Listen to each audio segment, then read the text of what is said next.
नमस्कार दोस्तों अगर आपको पाकिस्तान और आयरलैंड के बीच खेला गया T20 वर्ल्ड कप 2024 का 36वां और एक और सबसे रोमांचक महामुकाबला पसंद आया हो तो इस वीडियो को आप एक लाइक जरूर करें। इस वीडियो का लाइक टारगेट 400 लाइक है, तो इस वीडियो को आप दिल से लाइक जरूर करें। दोस्तों, T20 वर्ल्ड कप 2024 के 36वें और एक और सबसे रोमांचक महामुकाबले में क्रिकेट इतिहास की दो सबसे बड़ी टीमें एक दूसरे से भिड़ी। इस बार बाबर आजम की पाकिस्तान की टीम के सामने पॉल स्टर्लिंग की आयरलैंड की टीम खड़ी थी। इस रोंगटे खड़े कर देने वाले महामुकाबले में पाकिस्तान के कप्तान बाबर आजम ने टॉस जीता और पहले गेंदबाजी का फैसला लिया और आयरलैंड की टीम को पहले बल्लेबाजी के लिए आमंत्रित किया। उसके बाद रनों की बारिश करने के इरादे से आयरलैंड के दो दिग्गज ओपनर बल्लेबाज मैदान में उतरे और एंड्रयू बलबर्नी और आयरलैंड के कप्तान पॉल स्टर्लिंग के कंधों पर इस महामुकाबले में अपनी टीम को एक विस्फोटक ओपनिंग शुरुआत दिलाने की बहुत ही बड़ी जिम्मेदारी थी।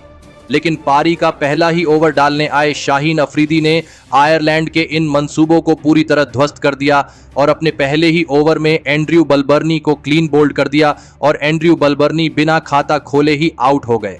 एंड्रयू बलबर्नी के जल्दी आउट हो जाने के बाद अब आयरलैंड की टीम की तरफ से लॉर्कन टक्कर को मैदान में उतरना पड़ा, लेकिन लॉर्कन टक्कर को भी अपनी इसी ओवर में शाहीन अफरीदी ने मोहम्मद रिजवान के हाथों कैच आउट कर दिया। लॉर्कन टक्कर दो गेंद में बस 2 रन बनाकर आउट हो गए। पहले ही ओवर में शाहीन अफरीदी की शानदार गेंदबाजी ने आयरलैंड की टीम को पूरी तरह दबाव में डाल दिया था। अब मैदान पर हैरी टेक्टर उतरे थे, लेकिन तभी उसकी अगली ही ओवर में आयरलैंड के कप्तान पॉल स्टर्लिंग को मोहम्मद आमिर ने मोहम्मद रिजवान के हाथों कैच आउट कर दिया। पॉल स्टर्लिंग 2 गेंद में बस 1 रन बनाकर आउट हो गए। अब आयरलैंड की टीम बहुत ही बड़ी मुसीबत में थी। पाकिस्तान की गेंदबाजी पहली बार शानदार फॉर्म में नजर आ रही थी। अब मैदान पर कर्टिस कैम्पर उतरे थे और कर्टिस कैम्पर की पहली ही गेंद पर उन्हें एक महत्वपूर्ण चौका मिला, लेकिन तभी उनके साथ बल्लेबाजी कर रहे हैरी टेक्टर को शाहीन अफरीदी ने LBW आउट कर दिया। हैरी टेक्टर भी बिना खाता खोले ही आउट हो गए। पाकिस्तान की शानदार गेंदबाजी के आगे आयरलैंड के बल्लेबाज पूरी तरह बेबस दिख रहे थे। अब आयरलैंड की टीम की तरफ से जॉर्ज डॉकरेल मैदान में उतरे थे और फिर यहां से कर्टिस कैम्पर और जॉर्ज डॉकरेल ने पाकिस्तान की खतरनाक गेंदबाजी को कड़ी टक्कर दी और एक महत्वपूर्ण साझेदारी बनाना शुरू कर दिया। लेकिन अब पाकिस्तान की गेंदबाजी के सामने खेलना आयरलैंड के दोनों ही खिलाड़ियों को असंभव हो चुका था और फिर तभी गेंदबाजी पर आए मोहम्मद आमिर ने सेट हो चुके जॉर्ज डॉकरेल को अपनी ही गेंद पर कैच आउट कर दिया। जॉर्ज डॉकरेल 10 गेंद में 11 रन बनाकर आउट हो गए। अब आयरलैंड की टीम ने केवल 6ठे ओवर में ही अपनी आधी टीम को खो दिया था। अब आयरलैंड की टीम की तरफ से गैरेथ डिलिनी आए थे, लेकिन तभी गेंदबाजी पर आए हैरिस रॉफ ने कर्टिस कैम्पर को साइम आयूब के हाथों कैच आउट कर दिया। कर्टिस कैम्पर 14 गेंद में 7 रन बनाकर आउट हो गए। पाकिस्तान की इस तरह की अद्भुत गेंदबाजी के सामने आयरलैंड का 50 का आंकड़ा पार करना भी अब नामुमकिन लगने लगा था। अब मैदान पर मार्क अडैर उतरे थे। इसी जोड़ी पर आयरलैंड की इस मुकाबले में पूरी किस्मत टिकी हुई थी और फिर यहां से मार्क अडैर और गैरेथ डिलिनी ने मिलकर पाकिस्तान की खतरनाक गेंदबाजी के सामने डटकर बल्लेबाजी करी और एक महत्वपूर्ण साझेदारी बनाना शुरू कर दिया। खास करके आयरलैंड के विस्फोटक बल्लेबाज गैरेथ डिलिनी इस मुकाबले में लगातार पाकिस्तान की गेंदबाजी पर आसानी से बड़े शॉट खेल रहे थे। गैरेथ डिलिनी और मार्क अडैर के बीच अब 44 रनों की साझेदारी बन चुकी थी, लेकिन फिर तभी गेंदबाजी पर आए इमाद वसीम ने खतरनाक बल्लेबाजी कर रहे गैरेथ डिलिनी को शादाब खान के हाथों कैच आउट कर दिया। गैरेथ डिलिनी 19 गेंदों में 31 रन बनाकर आउट हो गए। इमाद वसीम ने एक महत्वपूर्ण मौके पर आकर आयरलैंड की इस मजबूत दिख रही साझेदारी को अब तोड़ दिया था, लेकिन अब आयरलैंड की टीम की तरफ से बैरी मैकर्ती उतरे थे। लेकिन तभी दूसरे छोर पर सेट हो चुके मार्क अडैर को इमाद वसीम ने शाहीन अफरीदी के हाथों कैच आउट कर दिया।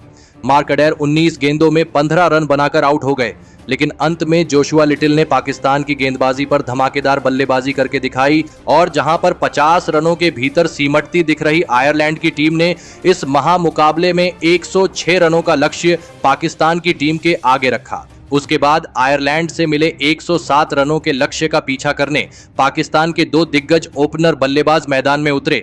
मोहम्मद रिजवान और साइम आयूब के कंधों पर इस महामुकाबले में अपनी टीम को एक विस्फोटक ओपनिंग शुरुआत दिलाने की बहुत ही बड़ी जिम्मेदारी थी और पाकिस्तान की इस ओपनिंग जोड़ी ने मैदान में उतरते ही आयरलैंड की गेंदबाजी पर धमाकेदार बल्लेबाजी करना शुरू कर दिया। खास करके साइम आयूब इस मुकाबले में बेहतरीन लय में दिखाई दे रहे थे, लेकिन तभी पारी का 5वां ओवर डालने आए मार्क अडैर ने खतरनाक बल्लेबाजी कर रहे साइम आयूब को लॉर्कन टकर के हाथों कैच आउट कर दिया। साइम आयूब 17 गेंद में 17 रन बनाकर आउट हो गए। साइम आयूब के आउट हो जाने के बाद अब पाकिस्तान के कप्तान बाबर आजम मैदान में उतरे थे, लेकिन अब दूसरे छोर पर सेट हो चुके मोहम्मद रिजवान ने अब अपने हाथ खोलना शुरू कर दिया था। वह जल्द से जल्द इस मुकाबले को खत्म करना चाहते थे, लेकिन मोहम्मद रिजवान को इसमें कामयाबी नहीं मिली और गेंदबाजी पर आए बैरी मैकार्थी ने मोहम्मद रिजवान को मार्क अडैर के हाथों कैच आउट कर दिया। मोहम्मद रिजवान 16 गेंदों में 17 रन बनाकर आउट हो गए। पाकिस्तान की टीम ने अब अपने 2 बड़े बल्लेबाज एक के बाद एक खो दिए थे। धीरे धीरे आयरलैंड की गेंदबाजी इस मुकाबले में वापसी करने लगी थी। अब फखर जमान मैदान में उतरे थे, लेकिन फखर जमान को भी आयरलैंड की तेज गेंदबाजी ने ज्यादा देर तक मैदान में टिकने नहीं दिया और गेंदबाजी पर आए कर्टिस कैंपर ने फखर जमान को रॉस अडैर के हाथों कैच आउट कर दिया। फखर जमान 9 गेंद में बस 5 रन बनाकर आउट हो गए। तो वही उनके बाद बल्लेबाजी के लिए आए उस्मान खान को भी पारी के 10वें ओवर की पहली ही गेंद पर बैरी मैकार्थी ने हैरी टेक्टर के हाथों कैच आउट कर दिया। उस्मान खान 3 गेंद में 2 रन बनाकर आउट हो गए। तो वही बैरी मैकार्थी यहीं पर नहीं रुके और अपने इसी ओवर में विकेट गिरने के बाद बल्लेबाजी के लिए आए। शादाब खान को भी लॉर्कन टक्कर के हाथों कैच आउट करके पूरा मुकाबला ही पलट दिया। शादाब खान तो इस मुकाबले में अपना खाता भी नहीं खोल पाए। एक समय पर आसानी से यह मुकाबला जीतने वाली पाकिस्तान की टीम अब एक बड़ी मुसीबत में थी। दूसरे छोर से पाकिस्तान के कप्तान बाबर आजम इस विकेट गिरने की सिलसिले को सिर्फ देख ही सकते थे। अब बल्लेबाजी के लिए इमाद वसीम उतरे थे और इमाद वसीम ने आते ही एक शानदार चौका लगा दिया था, लेकिन तभी इमाद वसीम को भी कर्टिस कैंपर ने हैरी टेक्टर के हाथों कैच आउट कर दिया।